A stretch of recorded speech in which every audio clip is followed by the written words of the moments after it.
Доступное и качественное образование.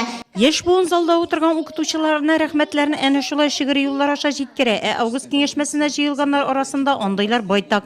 Аларның исемнәре һәм казанышлары Ленар Мәнәпов докладында да яңгырады. Мәгариф тармагында 1188 педагог хезмәт куя. Сеть образовательных учреждений Нурлатского муниципального района в новом учебном году состоит из 18 средних общеобразовательных школ, 1 гимназии, 9 основных, 5 начальных школ, 29 дошкольных образовательных организаций.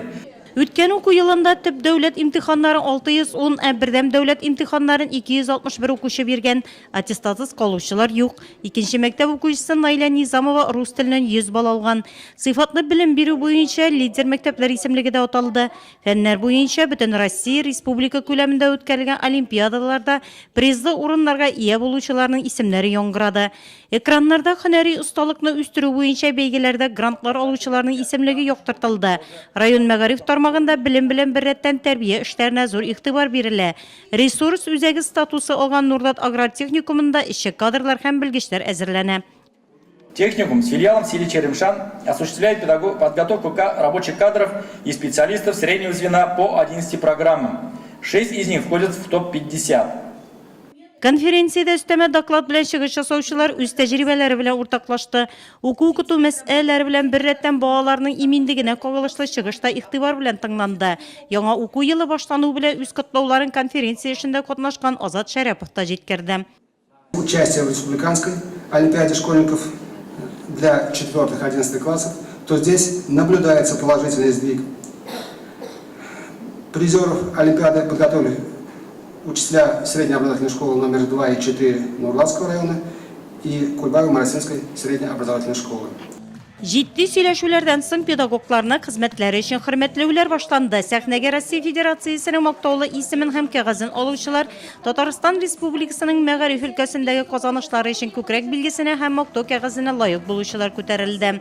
Алар арасында Гүзәлия Бурлакова да бар. Аның мәгариф тармагында гомуми стажы 35 ел.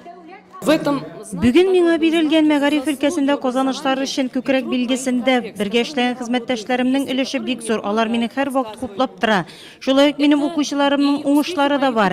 Әти-әниләрнең һәр вакыт мине хуплап торуы да бу бүләкне алырга ярдәм иткәндер. Министрлыкның рәхмәт хатлары озак еллар җитәкче урыннарда эшләгән ветеран педагогларга да бирелде. Сәхнәгә яңа уку елына әзерлек буенча смотр бәйгедә төрле дәрәҗәдәге дипломнар белән бүләкләнгән мәктәп җитәкчеләре дә күтәрелде. Работа в школе это Мәктәптә эшләү яшәүне тыю, үсеп килүче буын белән очрашу шатлыгы. это поколением.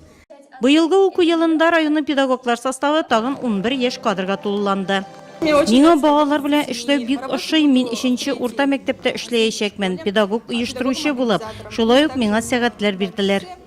Иң мөһиме җәмгыятькә файдалы, тирән белемле шәхесләр тәрбияләү.